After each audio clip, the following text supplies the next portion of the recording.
and gentlemen. We're in an anteroom to the Supreme Court for the first true national debate championships in 15 years. Judging today's debate are 5 of the 9 members of the Supreme Court of the United States. Representing the NDT, the National Debate Tournament, Harvard College. Representing the CEDA, the Cross-Examination Debate Association, Kenmont College.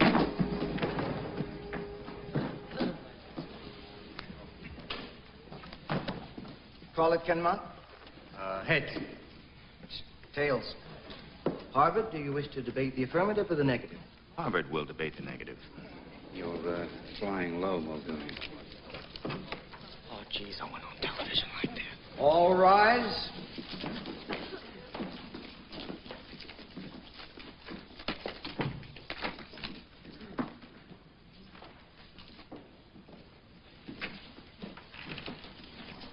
Be seated. Kill him. All right, here we go. These Harvard boys have egos bigger than their brains. Feed those egos, don't fight them. Maybe we can get them to lower their guard a bit. Okay, let's kick ass. Let the debate begin. Go, Kenmont!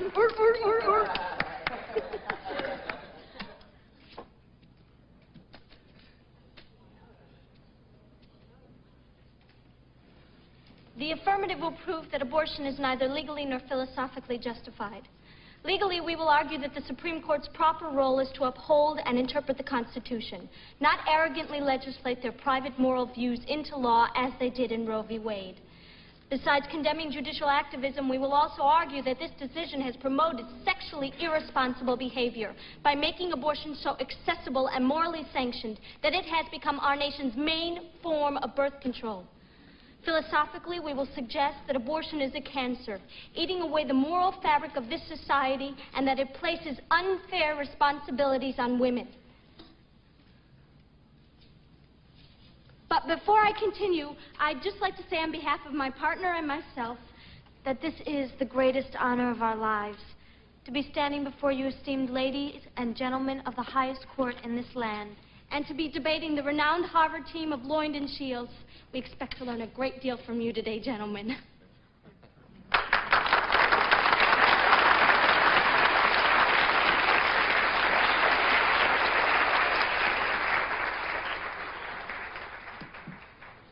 Tell me, Miss Tomansky. Yes.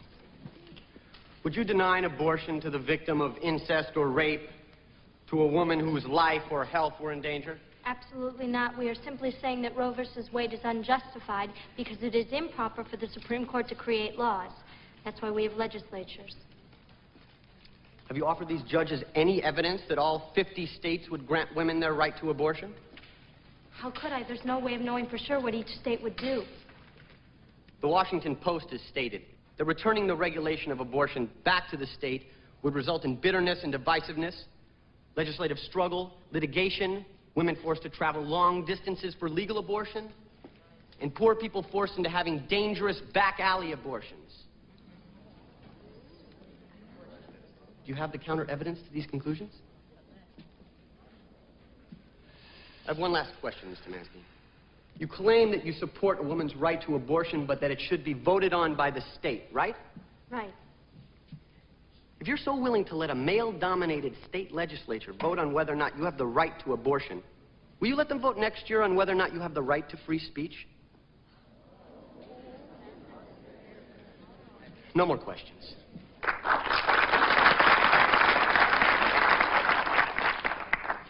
Before Roe v. Wade, there were only 98,000 illegal abortions performed in the United States. Now, compare that with the current rate of 1.5 million legal abortions per year, and you can easily see that that would leave us with 1.4 million babies that could be adopted immediately. We'd like to know the source and date of those statistics, Mr. Muldooney. Yeah, well, that would take us a little while to dig out of our files. Go digging, Mr. Muldooney. Help me, I don't know where I put it. The evidence is from Thomas H. Hilger. Thomas H. Hilger. Yes. it a fact that Professor Carl Gerasi of Stanford University wrote in the April 1986 Bulletin of Atomic Scientists that Hilger's illegal abortion estimates are based on exaggerated maternal mortality figures? I'm not going to con you. They're killing us. Professor Nichols, Please, not now. Not now. But remember, to pull this thing out, we only have to win one of our two arguments, the legal or the philosophical. And we only need 3 of the 5 judges to go along with us. Oh, is that all? Be serious, this is hopeless. Shh, it's not hopeless. It's just one of those moments in life you're always talking about, Muldooney. Are we going to pocket the $10 or go chasing after the guy? And what are we supposed to do? I want you to pick an argument you think you can win. Well, we're certainly not winning with the legal. Then go for the philosophical. Give them your best rhetoric. If we can't win this thing on facts, then we damn well better win it on drama. What drama? You'll have to find that in yourselves.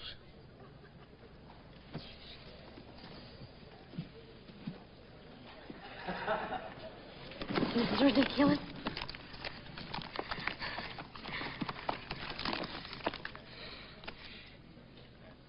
Hey, forget that junk. It's not in there. And where is it?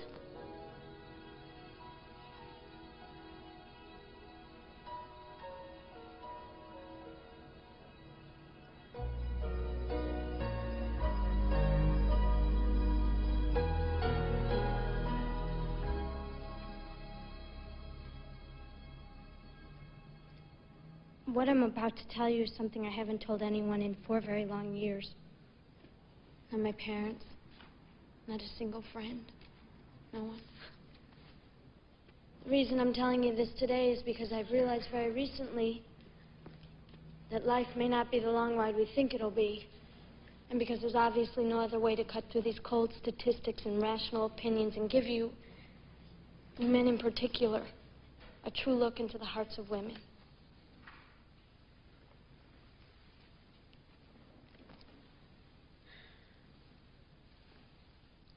When I was 14 years old, I was raped by one of the bartenders who worked in my father's bar. I got pregnant, and I had an abortion.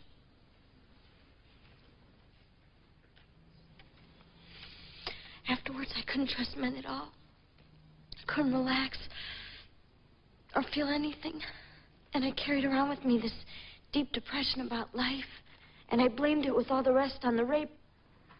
But this year, I realized that the abortion had affected me just as much.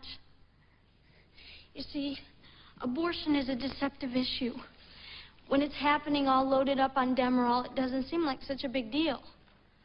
Just a minor operation to remove a major problem. But later, sometimes years later, it hits you what you've done. It doesn't just hit you, it devastates you.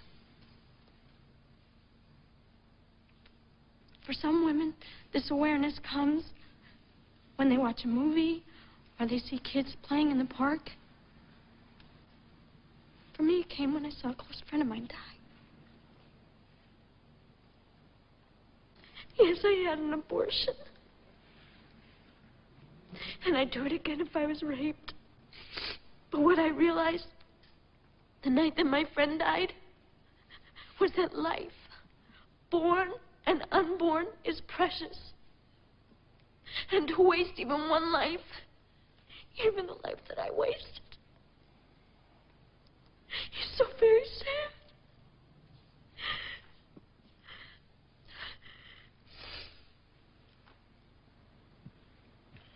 Don't you see the bind we women are in? With Roe versus Wade, you gave us the freedom we needed, the freedom we deserved, to be the final voice of what happens to our own bodies. But on the other hand, you gave us a cross too heavy for any woman or man to carry alone. Because you gave us the godlike power to terminate life. Biologically, this responsibility falls on the female. But ethically, it should fall equally on the male. You men in general don't want to know anything about this, do you? You women, most of you, wouldn't mind sweeping all these questions under the carpet, but you're both wrong. You're both running from the responsibility we all have in matters where human life is at stake. And the day that we stop running and fighting and we start talking to each other about it is the day that we can finally call ourselves a civilized nation.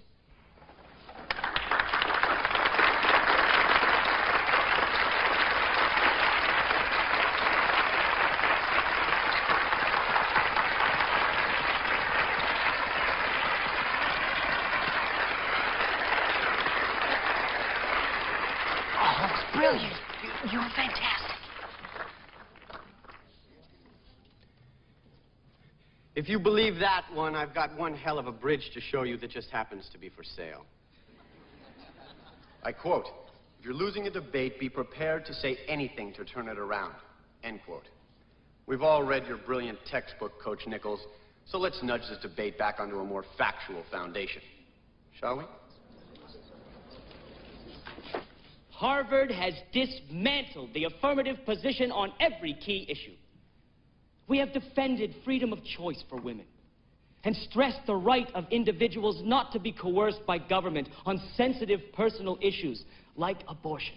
Kenmont's failure to offer any kind of a plan that would improve on the status quo is the greatest indication of all that what we've been hearing all day from our worthy opponents is just a lot of hot California air.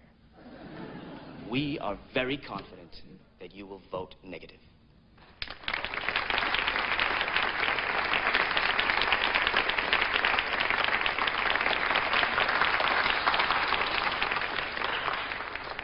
What we need is a plan.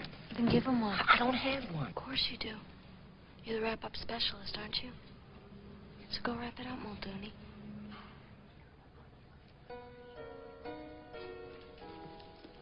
Mr. Muldooney, your time has already started.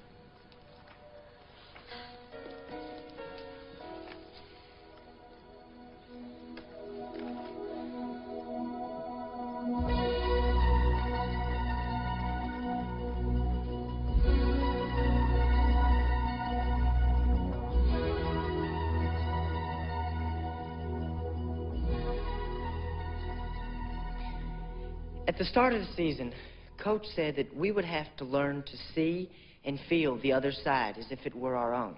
I thought he was out of his mind. See, I thought the rich were to blame for all the country's problems. And I thought that women were the bad guys in the battle of the sexes. But then I met a young man who was very rich. And he taught me that the rich have problems just like everybody else.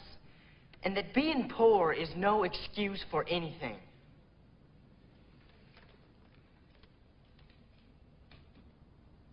And then I met this young lady who taught me that I don't know the first thing about women or what they're going through today. And the conclusion I came to is this. We are all in this boat together, rich and poor, old and young, men and women. And we're all scared and unsure today because our whole moral structure as a nation is crumbling, and we don't know what to do about it. You want a plan? Well, the first step is to realize that decisions like Roe versus Wade have inadvertently contributed to an overall breakdown in this nation's character. I mean, look around. We have lost the backbone of our founding fathers. Their pride and passion about work and the family. And replaced it with a consumer culture that we're all hooked on like junkies. Everything's too easy for us. If we can't make our marriages work, we'll go and get a quickie divorce. If we can't afford something, we'll put it on credit and leave a legacy of debt for the next generation. And if we get a little sloppy about our birth control, we'll walk in and get an abortion. The next step in this plan is a nationally funded education effort aimed at making all of us aware of how we have been abusing our freedoms and what we need to do to regain our integrity as human beings.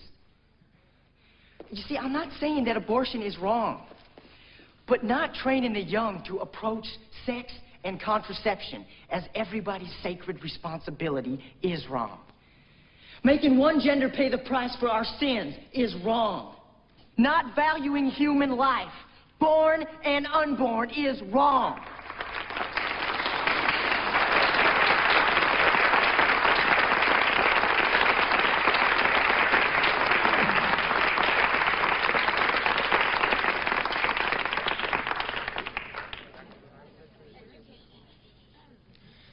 I'd like to close with a quote from my good buddy Dostoevsky that pretty well sums up the affirmative position. Imagine that you are creating a fabric of human destiny with the object of making men and women happy in the end, giving them peace and rest at last, but that it was essential and inevitable to torture to death only one tiny creature. That little baby beating his breast with its fist, for instance. And to found that edifice, that wonderful new world, on that child's unavenged tears.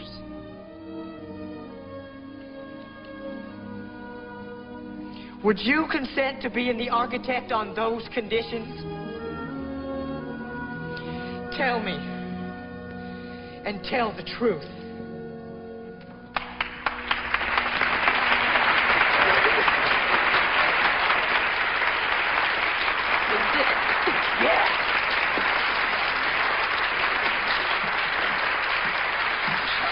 I'm so proud of you. You're really good.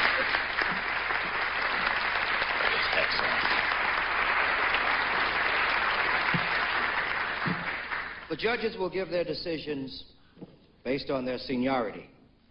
Justice Patterson? I thought that Harvard dominated the debate with their research and polish as a team. Negative. Justice Goodman? I found the West Coast team very appealing, very sympathetic. This national character issue is a fresh, new approach. Affirmative. Justice Tarleton?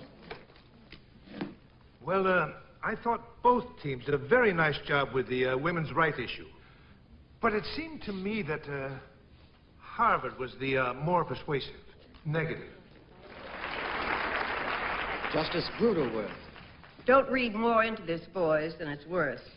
This is a collegiate debate, not a true vote. I believe in Roe versus Wade, but I believe this Kenmont team is right about a national education campaign on abortion. I also think it's time we got back to a deeper value system in this nation. Kenmont. It's 2-2. I don't believe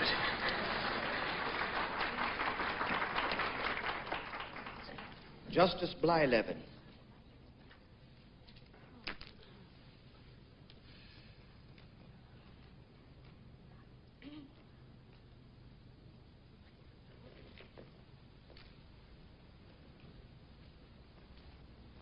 Kenmont.